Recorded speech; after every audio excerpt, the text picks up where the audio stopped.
তাহলে এখানে দেখেন যে আমাদের কেন 11টা বাজে তারপর যা আজকে একটু আমার দরকার তিন নম্বর হাতটা দেন দাদু। আমার বাচ্চা একা থাকবে, আমার হাজবেন্ড ব্যাংকে যাবে তো ও ঘুম থেকে যে উঠে দেরি করে এখানে আনে ঘুমারা দিল। কলম দিবেন না? কলম দিবেন?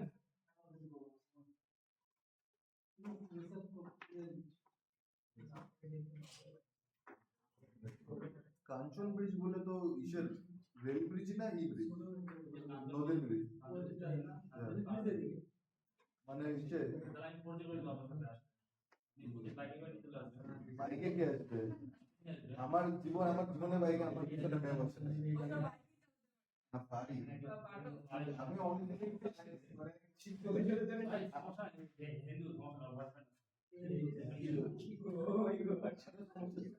আমার ওইটা তো দরকার নেই হিন্দু হইলেও কি আর না হইলেও সব ভাই বোনদের মানুষ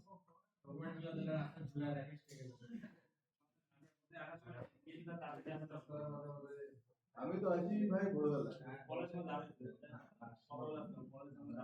আমি তো আছি ভোরবেলা আমি আছি কালের মোড়ে দাঁড়াই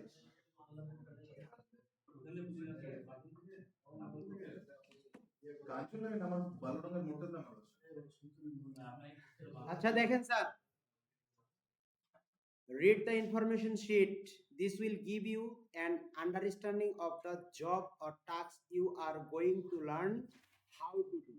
Once you have finished reading the information sheets, complete the questions in the self check. নিজে নিজেই কোশ্চেনগুলো আপনাকে কি করতে হবে, শেষ করতে হবে। তার মানে এটা পড়লে আপনার লাভ কি? যদি আপনি সিবিএলএমটা পড়েন তাহলে আপনার বেনিফিটটা কোথায়? তাহলে বেনিফিটটা হচ্ছে যে আপনি বুঝতে পারবেন যে কিভাবে জবগুলো হয়, মানে প্র্যাকটিক্যাল লাইফের জবগুলো কেমন হয় এবং টাস্কগুলো কিরকম হয়। এরপরে হচ্ছে এই লেখাগুলো যদি আমরা পড়ে ফেলতে পারি তাহলে মোটামুটি ভাবে আমরা বেশ কিছু জিনিস জানবো। তবে self check are found after each information sheet, আমরা নিজে নিজে এই শিটগুলো পড়ে জানবো। আচ্ছা পরের স্টেপে আসি। এখানে হচ্ছে যে প্রথম যে লার্নিং আউটকাম এখানে তারা দিছে সেটা হচ্ছে কি interpret basic concept of SEO. এখন যদি আপনাদেরকে বলা হয় যে আমরা কি এসইও বেসিক কনসেপ্টগুলো জানি নাই, দেখেন আমরা যদি এখান থেকে এটাকে লিখে নিয়ে বলি যে আমাদের যদি পড়ার জন্য আমরা বলি যে interpret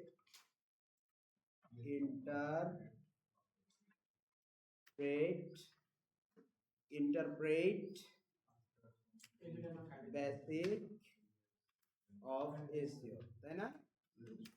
interpret basic concept of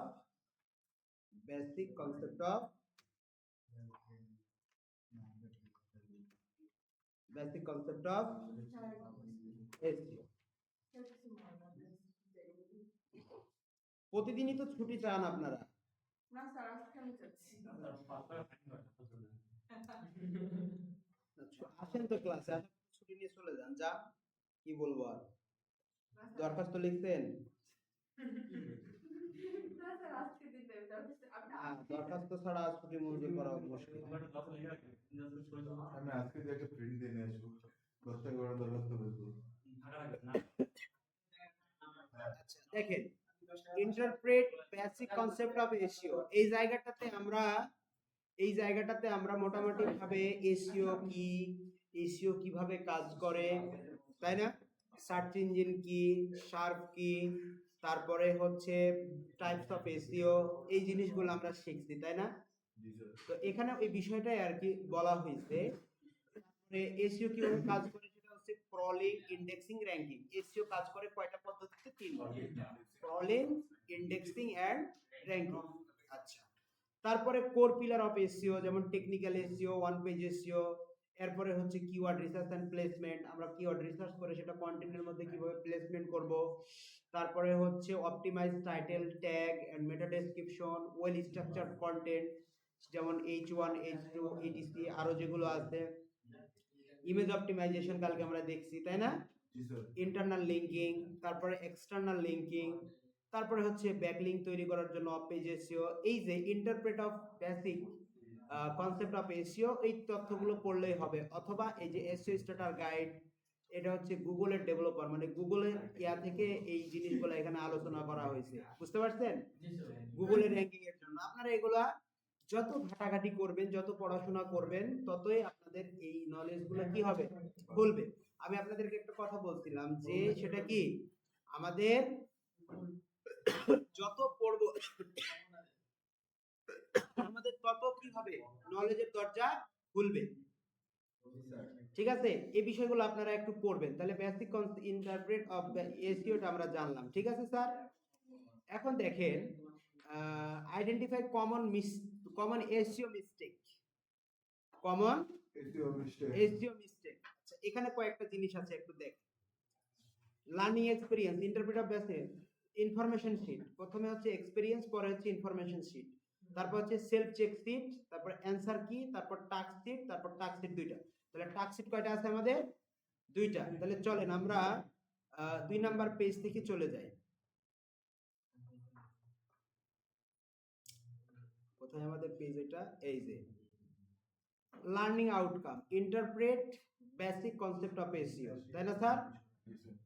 আরো একটু উপরে যাই, মডেল অফ কন্টেন্ট, প্রথম যেটা আমরা title practice basic search engine optimization SEO, এটা যে ইউনিট কোড আছে, module title practising basic search engine optimization, তাহলে module description, this module cover the knowledge skills and attitude required to practice basic search engine optimization SEO.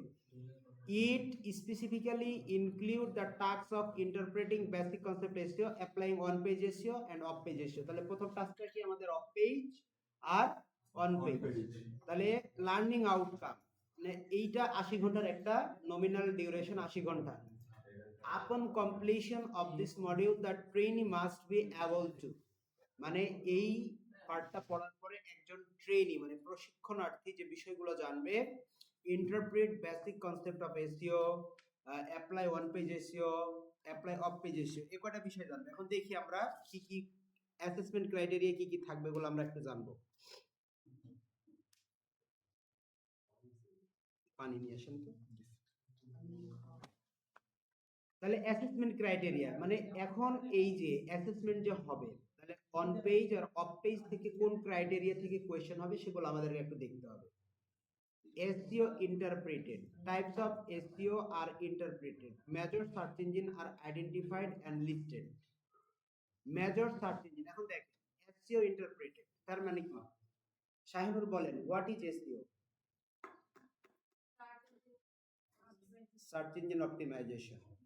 আচ্ছা, search engine optimisation কিভাবে কাজ করে sir?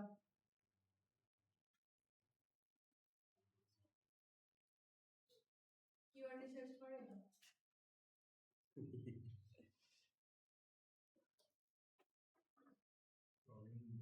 একটু পড়তে হবে sir. এই যে দেখেন হাউ এসইও ওয়ার্ক, ক্রলিং, আমি তো একটু আগেই বললাম, ক্রলিং, ইন্ডেক্সিং, র্যাঙ্কিং, কয়টা কিভাবে কাজ করে? আচ্ছা, মূলত সার্চ ইঞ্জিন যেভাবে কাজ করে এসইওটাও তো সেটাই, তাই না? আচ্ছা, কয়েকটা সার্চ ইঞ্জিনের নাম বলেন তো। গুগল, গুগল, গুগল মামা, তারপর ফায়ারবক্স, এই থামেন থামেন থামেন, ওনাকে বলতে দেন। স্যার আপনি দেন, আপনার ফোন দিছে। গুগল, তারপর পিপিলিকা। পিপিলিকাটা কোন দেশের সার্চ ইঞ্জিন? আরে আমি যার সাথে কথা বলবো আপনারা কেন না দেখবেন? আমি শাহিনুরের সাথে কথা বলতেছি, বলেন। বাংলাদেশ, বাংলাদেশে, এছাড়া আর নাই দুনিয়াতে? কি কি?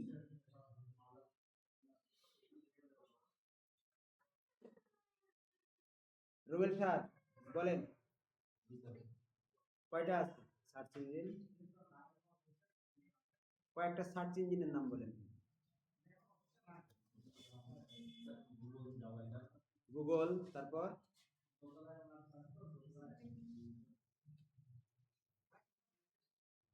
রোমান বলেন।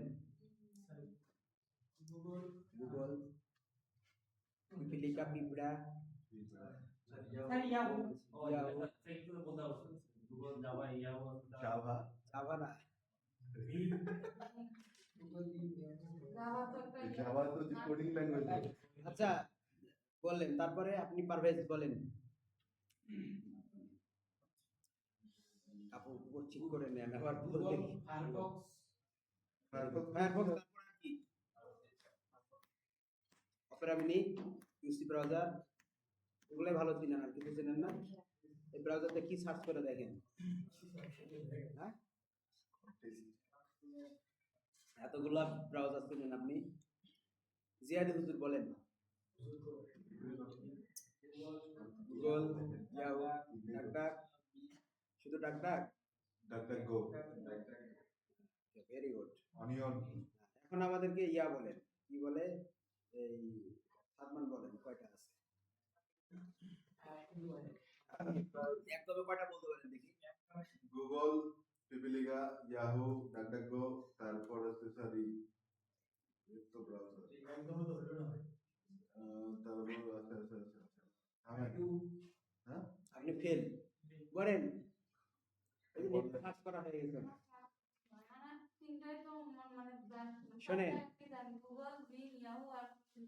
গুগল, বিং, ইয়াহু, তাই না? ডাকডাকগো, তারপর বাইদু। আচ্ছা দেখেন কতগুলা। তাহলে major search engine are identified and listed. তাহলে আপনাকে মেজর সার্চ ইঞ্জিন তিনটা, কয়টা? তিনটা। কি কি? গুগল, বিং আর ইয়াহু। আমরা এখন এই যে মেজর সার্চ ইঞ্জিন দেখেন, এই যে Google, Bing, Yahoo, Baidu, DuckDuckGo, Yandex, ask dot com, Ecosia, internet archive, বাবুরে নাভার, ইউ পারপ্লেক্সিটি এআই হয়ে গেছে, এখন নতুন এটা অ্যাড হয়েছে সার্চ ইঞ্জিন হিসেবে, পারপ্লেক্সিটি এআই, বুঝছেন? পারপ্লেক্সিটি কইছে ওই পারপ্লেক্সিটি হলো নাম লেখেন, পাঁচ ছয়টার নাম লিখে ফেলেন। Google, Bing, Yahoo, Baidu, DuckDuckGo, Yandex, Perplexity AI. ঠিক আছে না? ঠিক নাই? এগুলো একটু মাথায় রাখবেন, এই কোশ্চেন গুলাই কিন্তু পরীক্ষাতে আসে, বাট আমরা হারি না বুঝে বুঝে হারি না। হারি না গো হারি না, আমি কেন দৌড়াই না, বলা যাবে না আমি কেন মরি না, নাউজুবিল্লাহ, এই গান বলাই যাবে, বুঝছেন? এগুলা শিরক হয়ে যাবে। তারপরে দেখেন, তাহলে মেজর সার্চ ইঞ্জিন, তাহলে মেজর সার্চ ইঞ্জিন যদি কথাটা বলে আপনাদের, তারপরে importance of web ranking is interpreted, এই কোশ্চেনটা ধরে ধরে আপনাদেরকে পড়তে হবে। ঠিক আছে স্যার, এই যে এই কোশ্চেনগুলাই কিন্তু আসে।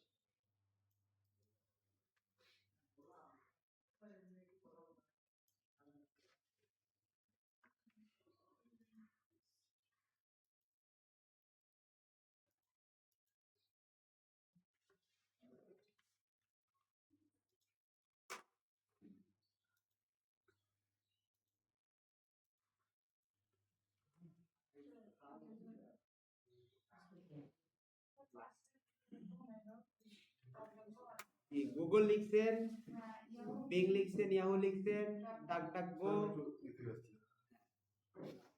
আচ্ছা দেখেন, এখানে web ranking is important because a higher position in search result directly translated to increase visibility significantly.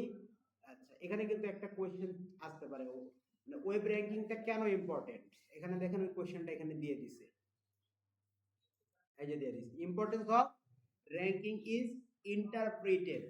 তো এখানে লিখতে পারে why web ranking is important, why web ranking is important, কোশ্চেনটা আসতে পারে না? তাহলে ওয়েব র্যাঙ্কিংটা আসলে কেন ইম্পর্টেন্ট আপনি কি বুঝলেন, একটু নিজের ভাষায় বলেন তো বাংলাতে। ওয়েব র্যাঙ্কিংটা ইম্পর্টেন্ট বিকজ আমাদের পটেনশিয়াল কাস্টমারের ভিজিবিলিটি বাড়াইতে হবে, ট্রাফিকের সংখ্যা বাড়বে, ট্রাফিকের সংখ্যা বাড়বে, এটা নরমাল কথা না? তাহলে এখন এটাকে ইংলিশে যদি ট্রান্সলেট করেন তাহলে কি হবে, ওয়েব র্যাঙ্কিংটা কেন দরকার? পারভেজ জিহাদি বলেন কেন দরকার? ওয়েব র্যাঙ্কিংটা কেন গুরুত্বপূর্ণ? রহমান, ওয়েব র্যাঙ্কিংটা কেন গুরুত্বপূর্ণ বলেন?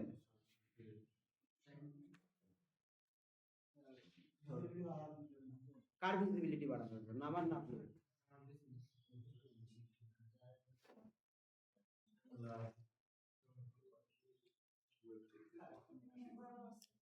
সহজ কথা আমার সাথে বলেন, web ranking important because it increase the visibility of potential customer of a website or brand. শেষ কথা কঠিন। ওয়েব র্যাঙ্কিংটা কেন important? Because it increase the visibility of potential customer. দেখেন সেম কথাটা এখানে বলছে, web ranking is important because a higher position of search result directly translates, এতটুকু দরকার নেই, জাস্ট আমাদের এই কথাটুকু থাকলেই হবে। Increase visibility significantly or organic unpaid website traffic, enhance brand credibility and, এতটুকু দরকার নাই, এই পর্যন্ত দিলেই হয়ে গেল। এসএসআর আপনাকে নাম্বার দিয়ে দেবে, তাহলে আপনাকে লিখতে হবে web ranking is important because to increase অথবা ইনক্রিজ ভিজিবিলিটি সিগনিফিক্যান্টলি মোর অর্গানিক আনপেড ওয়েবসাইট ট্রাফিক। একই কথা, একটু সুন্দর করে লিখে দিলেই হয়। ওকে স্যার, একটু পড়তে হবে আপনাকে। আচ্ছা, এখন বাকি আরেকটা কোশ্চেন আছে, দেখেন backlink and their importance are interpreted. আচ্ছা, একটা ওয়েবসাইটের ব্যাকলিং কেন দরকার? কোশ্চেনটা হতে পারে না এরকম, হ্যাঁ, why backlink is important for website, বা why backlink is important for SEO, এই কোশ্চেনটা হতে পারে না? লিখে ফেলেন। তাহলে চলেন এটাও আমরা একটু গুগল মামার কাছে যাই। এই যে কোশ্চেন গুলো ধরে ধরে দিয়ে দিলে আপনার 200-300 কোশ্চেনের বেশি হবে না, অ্যানসার চলে আসবে সব। Backlink are link from a page, এখন প্রশ্ন আসতে পারে হোয়াট ইজ ব্যাকলিং, এটাও কিন্তু কোশ্চেন। লিখেন কোশ্চেনগুলো। হোয়াট ইজ ব্যাকলিং, এই সিবিএলএম এর বাইরে থেকে কোনো কোশ্চেন করবে না, বুঝছেন?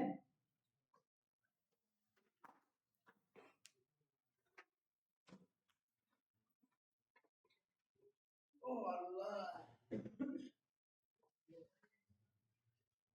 আচ্ছা, কোশ্চেন লেখেন, হোয়াট ইজ ব্যাকলিং লিখছেন?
সবার জন্য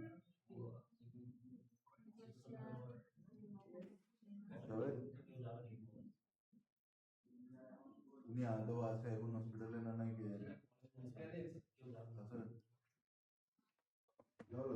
কেউ কেউ হসপিটালে যাবেন আপনারা?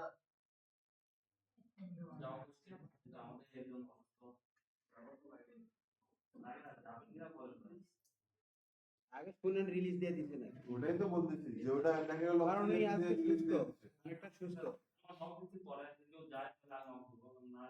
কোশ্চেনগুলো তাহলে বানায় বানায় অ্যানসার সহ দিব নাকি এভাবে বলে দিলে বাস মুক্ত করে ফেলাবেন একেবারে? তাও করবো না স্যার, আমরা আমাদের একটু টেরা প্রতিদিন হচ্ছে আমাদের প্রশ্ন করে দিবেন আর অ্যানসার করে দিবেন 10টা বা 16টা, আমরা প্রতিদিন করে পড়ব, করে দিন এটা আবার মৌখিক ধরলেন। প্র্যাকটিক্যাল জিজ্ঞাসা করে দিয়ে কাজ দিয়েও পড়েন না। স্যার মেইন কথা হচ্ছে কি আমাদের সিভিলিয়ান ধরে ধরে পড়ানো। তাহলে আমরা 10টা 15টা জব আমরা শিখতে বেশি সময় লাগবে না আমাদের, তাই না স্যার? ঠিক আছে, সিবি রিটেনে পাস করলে ডিজিটাল মার্কেটিং এর সিবিএলএম মানে ডেমনস্ট্রেশন অফ আটকে না, কিওয়ার্ড রিসার্চটা একটু ভালো করে শিখে যদি ফেল করি স্যার রিটেনে ফেল করব, প্র্যাকটিক্যালি আলাদা ফেল করার কোনো চান্স নাই। ফেল করবেন কেন? রিটেনেও পাস করবেন। রিটেনে খুবই বাজে যে অবস্থা। আপনার তো ইংলিশ ভালো হওয়ার কথা, আপনাদের ইংলিশ মিডিয়াম ছিল না? এই কি বলে? তাহলে দেখেন এই যে কোশ্চেন হবে মোটামুটি ধরেন এখানে 20টা টপিক আছে না, এই 20টার বিষয়ের উপরে আপনারা কোশ্চেন পড়ে আসবেন আগামীকালকে। এই যে 20টা স্ক্রিনশট দিয়ে দিন স্যার। ওই